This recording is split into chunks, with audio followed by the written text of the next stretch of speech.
Lectura del Santo Evangelio según San Mateo. Gloria a ti, Señor.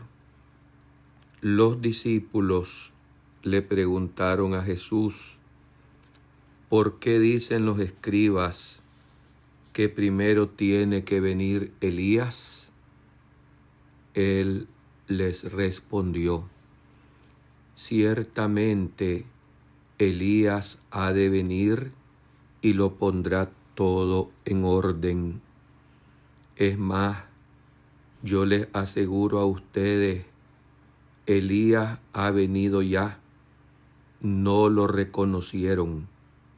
Hicieron con él cuanto les vino en gana. Del mismo modo, el Hijo del Hombre va a padecer a manos de ellos. Entonces los discípulos comprendieron que les hablaba de Juan el Bautista. Palabra del Señor. Gloria a ti, Señor Jesús.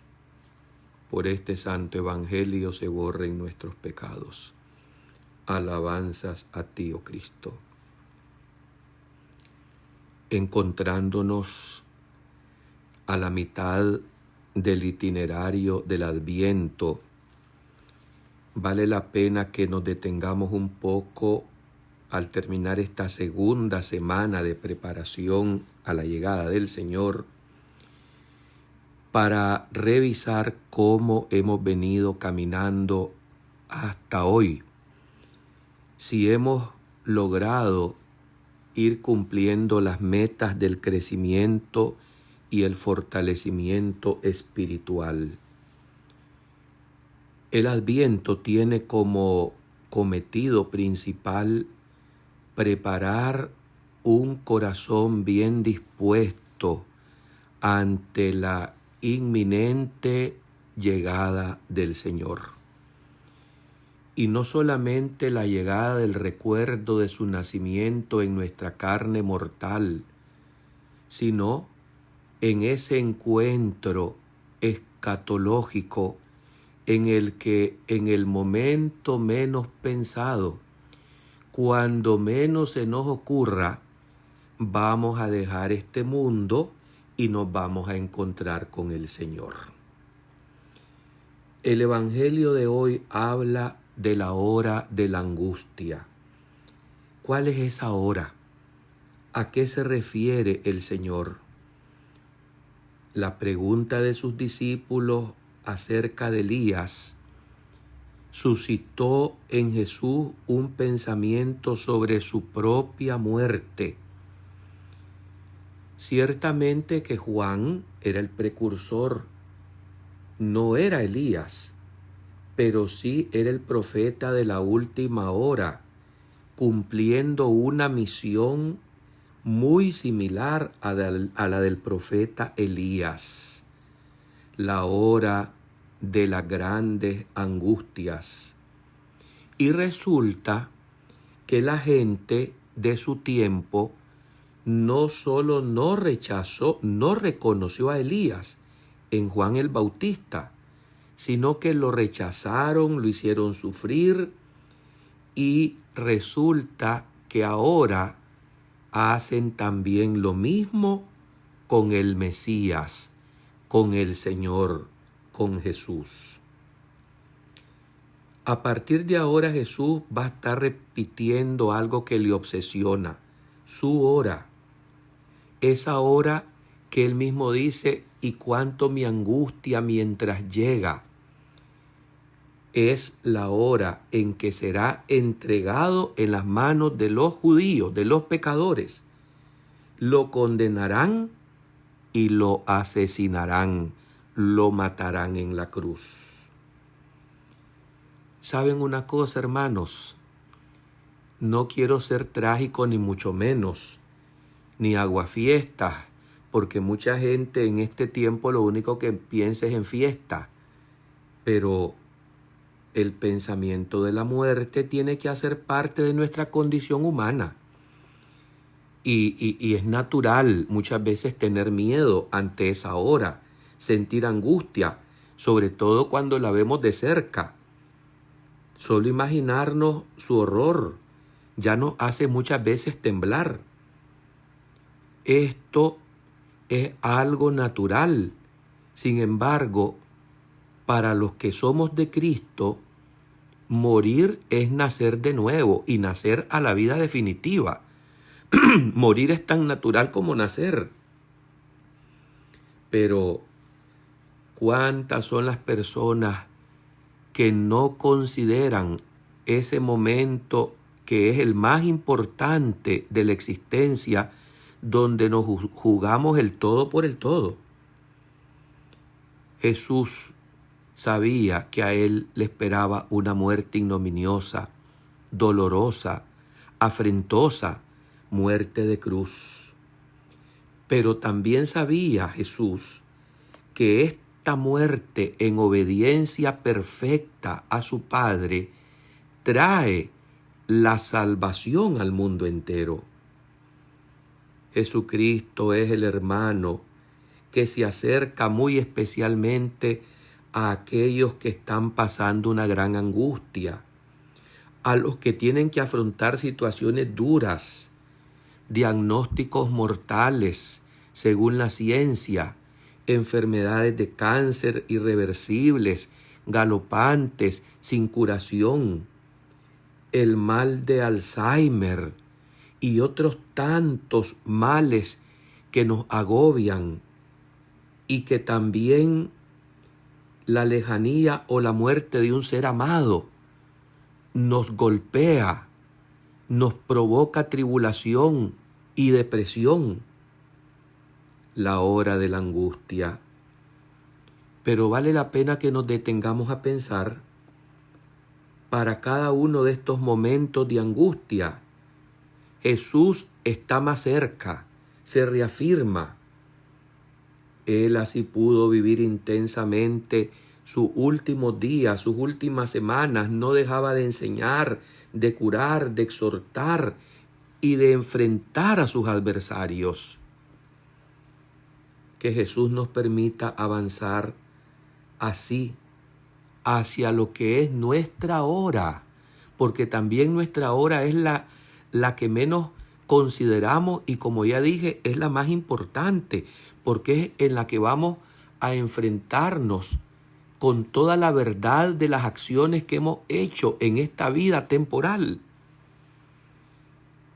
Este tiempo de Adviento, hermano, es oportuno para hacernos una revisión si atendemos el llamado a la conversión, si interpretamos correcta y humildemente todo lo que sucede, los acontecimientos que nos rodean, que nos están urgiendo a dejar el pecado y a reconciliarnos con Dios y con los hermanos. Cuánto estorban esas voces que nos hablan con toda la sinceridad porque nos aman. Y así como maltrataron y mataron a Juan el Bautista y mataron a Jesús, lo mismo está ocurriendo hoy a aquellas personas que vienen a decirnos las verdades, porque nos aman, porque nos advierten, porque nos están diciendo: deténgase, mire que va caminando hacia el abismo. Y la misma actitud arrogante, soberbia, orgullosa de los fariseos, de los ancianos del pueblo, de los judíos, es la que se sigue repitiendo contra las personas que cumplen una misión profética y que nos están diciendo: conviértase, abandone el pecado, trate de ser humilde, rece, busque a Dios mientras pueda. ¿Y qué pasa? Que cuando vienen esas voces, las rechazamos. Y si las podemos sofocar y enmudecer, también lo ejecutamos.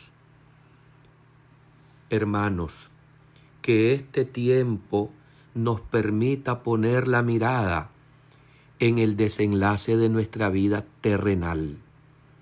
Que nos permita este tiempo considerar seriamente nuestra hora, la hora en que se nos va a presentar de un plumazo, en una sola visión, toda nuestra vida, todo lo que hemos pasado, el mal que hemos cometido y el bien que hemos hecho.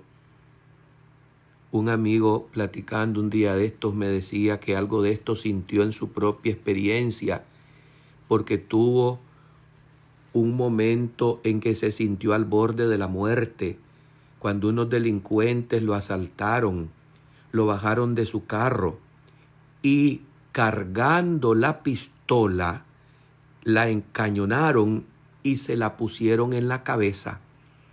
Dice que él pensó, llegó el momento de salir de este mundo.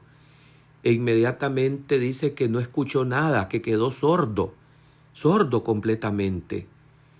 Y que milagrosamente no le dispararon, pero que en aquella sordera de ese sentido auditivo, inmediatamente se le pasó como una película rapidísimo lo que había vivido hasta ese momento en los días de su vida.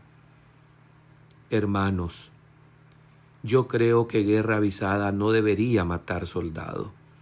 Sin embargo, somos tan tercos, tan imprudentes, que se nos dicen las cosas. ¿Cuántos precursores vienen a hablarnos de Jesús y nos tapamos los oídos? Es más, nos burlamos de ellos. ¿Cuántas personas buenas vienen a nuestra vida y las evitamos porque nos aburren?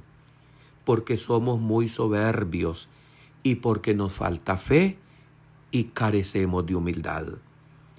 Que este tiempo que, como dije hace un momento, ya llegó a la mitad, un poco más del recorrido, no siga siendo echado en saco roto.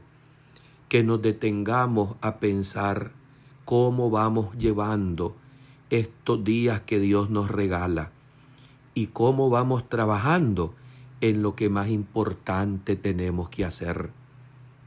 El juicio particular en el que vamos a rendir las cuentas a Dios cuando nos haga el examen. Como dice San Juan de la Cruz, a quien hoy recuerda la Iglesia con especial cariño en su día, porque nos va a examinar en el amor.